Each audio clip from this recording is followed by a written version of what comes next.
Olá, este é o podcast Tônica Dominante. Meu nome é Leonardo de Castro. E eu sou o Daniel Silveira. No episódio de hoje falaremos sobre o compositor mais pop nos dias atuais. 4 notas. Provavelmente, se você estiver em qualquer lugar do mundo e cantar essas 4 notas, as pessoas saberão de qual música se trata. Mesmo se você reproduzir apenas o seu ritmo, continua sendo muito reconhecível as 4 batidas. Batidas essas que também ficaram conhecidas como o som do destino batendo à porta. É literalmente assim que na comédia de 2009, Tudo Pode Dar Certo, do diretor Woody Allen, que a Quinta Sinfonia aparece em cena. Na história, o personagem Boris, um jogador de xadrez e professor universitário aposentado, acolhe em sua casa a jovem Melody, que fugiu da casa de seus pais no sul dos Estados Unidos por serem cristãos fundamentalistas. Apesar da diferença de idade, Boris e Melody se casam. Algum tempo depois do casamento, descontente com o tipo de música que Melody está escutando, Boris muda a música e avisa a Melody que essa é a Quinta Sinfonia de Beethoven e que pense nela como o destino batendo a porta. Então, junto com a entrada da sinfonia, ouvimos 4 batidas na porta. Era a mãe de Melody que finalmente a encontrara e estava lá para levá-la de volta.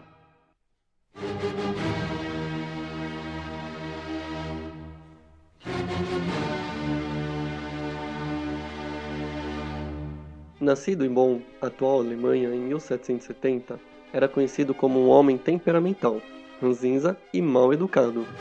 Mas, assim como outros grandes compositores, era um virtuoso em seu instrumento, o piano. Virtuoso é o termo usado para um exímio instrumentista, aquele que toca com excelência. Beethoven é um dos compositores mais importantes de sua época e está entre os mais tocados até hoje, no mundo inteiro. Ao lado de Bach e Brahms, foram os 3 Bs alemães, os 3 compositores alemães mais reconhecidos da história.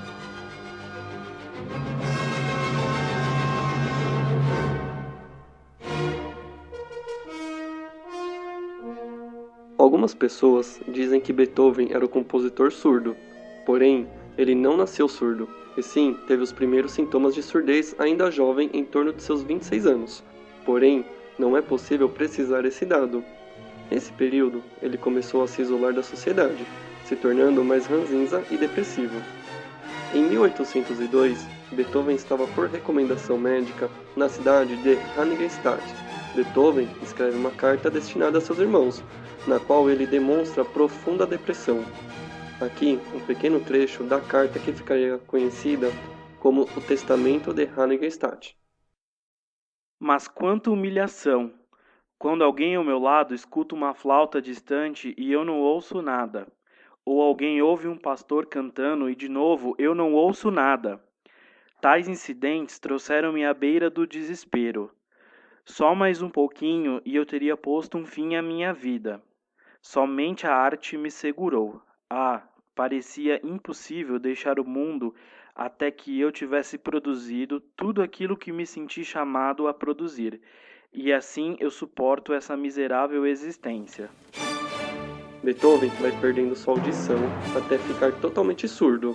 Foi quando ele escreveu obras importantes como a Nona Sinfonia.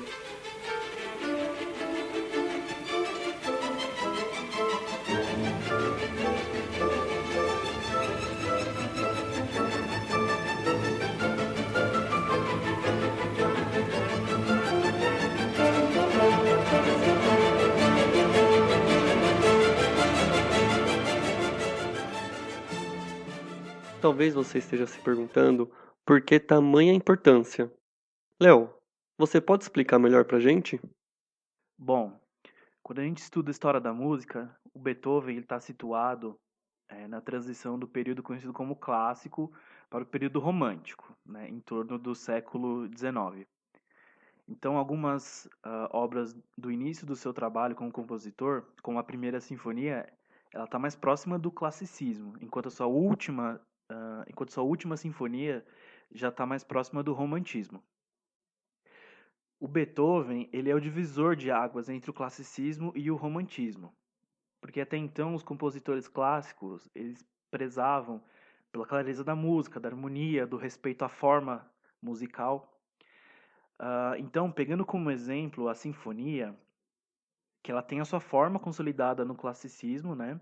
Os compositores clássicos, na sua maioria, eles escreveram um número grande de sinfonias, né? Então, Haydn, ele escreveu 108 sinfonias, por exemplo. Beethoven, ele escreveu 9 sinfonias, e especialmente a partir da sua terceira sinfonia, que é conhecida como Heroica.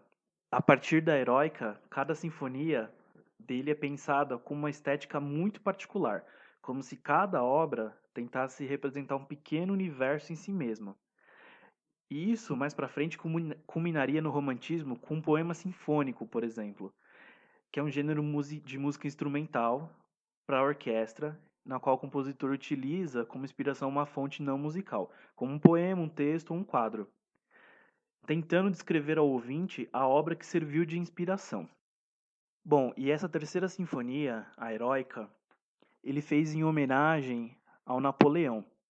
O Beethoven acreditava nos ideais da Revolução Francesa, e ele enxergava em Napoleão a personificação desses ideais. Porém, ele se arrependeria da homenagem quando Napoleão se autoproclama imperador. Então agora um trechinho da Sinfonia Heroica para vocês.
A obra de Beethoven é vasta. Além das sinfonias, entre outras coisas, ele compôs inúmeros quartetos de cordas, 5 concertos para piano, uma ópera e muitas sonatas para piano.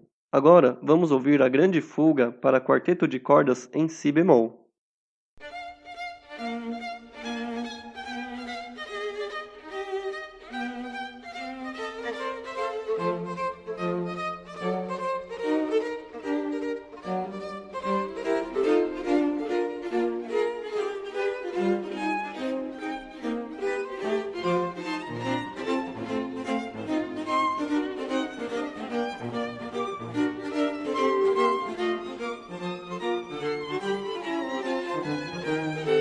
Um compositor tão celebrado, com temas musicais icônicos, vai além das salas de concerto.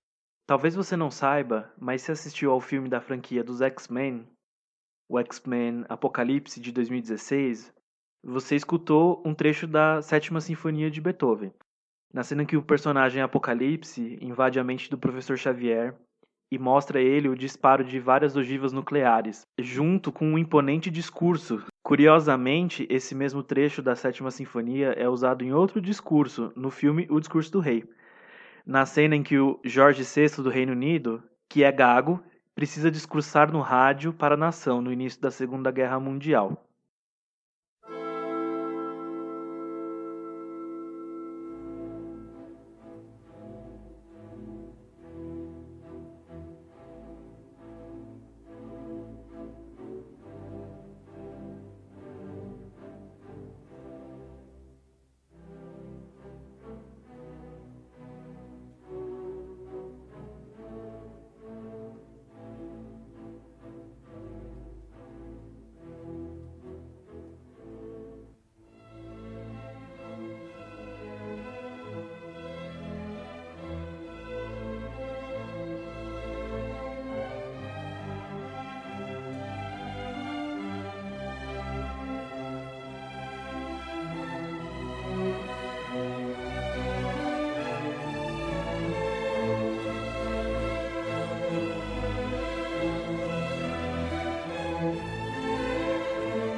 Stanley Kubrick adora usar os compositores clássicos em seus filmes. A icônica cena de A Laranja Mecânica, em que o personagem Alex está preso a uma cadeira com seus olhos pregados abertos e obrigado a ver cenas de sexo e violência, ao som da Nona Sinfonia de Beethoven, o seu compositor favorito.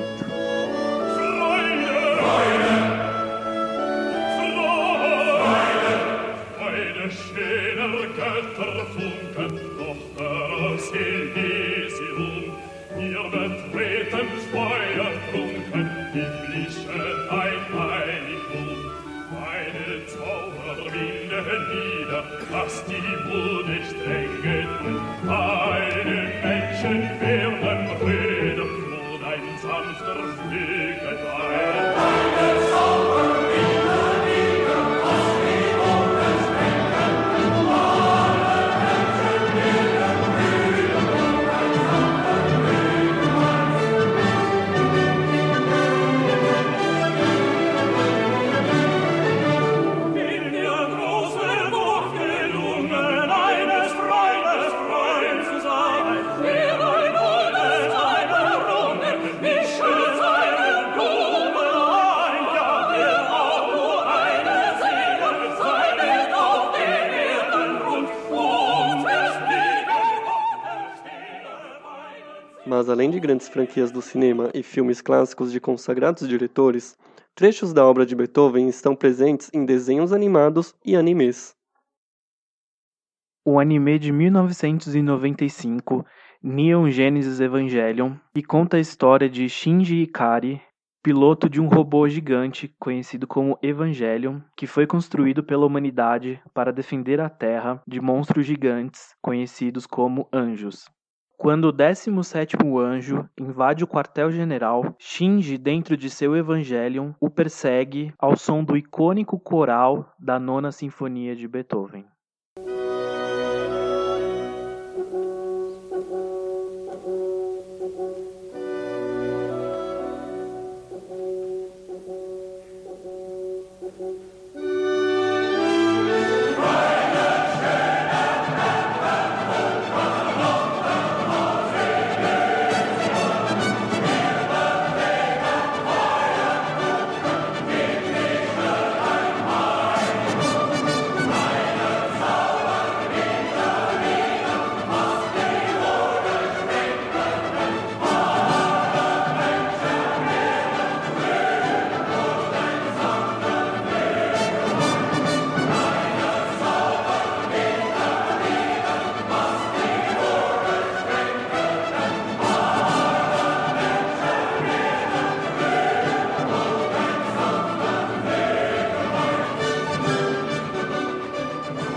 Your Lie in April é um anime baseado em um mangá de mesmo nome que trata da história de jovens músicos. Em um recital comovente, a personagem Kaori toca a sonata Kreutzer para violino.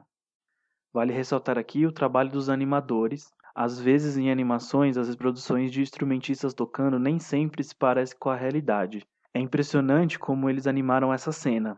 Os movimentos do arco do violino, da mão esquerda dela e os dedos do pianista como se fossem em um recital no mundo real.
Rick and Morty é um desenho animado para adultos. Com inspiração em De Volta para o Futuro, Rick é um cientista que viaja pelo tempo e espaço com seu neto Morty.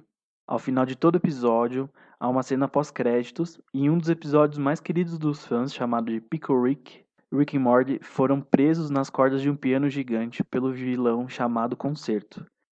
Ao som de Sonata ao Luar, quando o concerto chegar em um determinado acorde da música, os martelos gigantes do piano irão esmagá-los. Por sorte, Jaguar aparece para salvá-los no fim.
Bom, Silveira, quais suas outras considerações sobre o Beethoven? Vamos lá, temos algumas curiosidades. Todos já ouviram Beethoven, mas algumas pessoas nem imaginam. Por exemplo, vocês se lembram do icônico programa eleitoral do antigo Prona? Com uma grande barba, careca e sua voz ríspida, dizendo a sua fala memorável: "Meu nome é Enéas." Então, essa música de fundo que aparece na propaganda é a Quinta Sinfonia de Beethoven.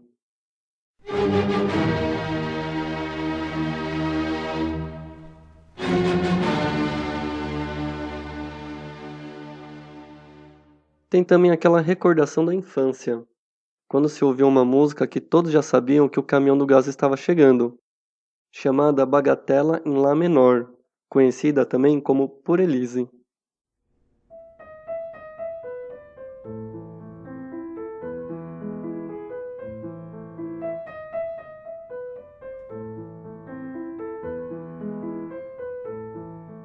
E você, Léo, tem alguma recomendação para os nossos ouvintes, além do que já foi citado? Bom, eu vou deixar como recomendação, vou deixar 3 coisas. A primeira, a sonata número 21 em Dó maior, conhecida como Waldstein. A segunda é a abertura Coriolano, muito bonita, recomendo muito. E a terceira é o concerto para piano número 5, também conhecido como o concerto Imperador. Bom, esse episódio está chegando ao fim. Nós deixaremos vocês no final com um trecho da Sexta Sinfonia de Beethoven, conhecido também como Pastoral. Esse foi o podcast Tônica Dominante. Meu nome é Leonardo de Castro, acompanhado pelo meu amigo Daniel Silveira. Obrigado e até o próximo episódio.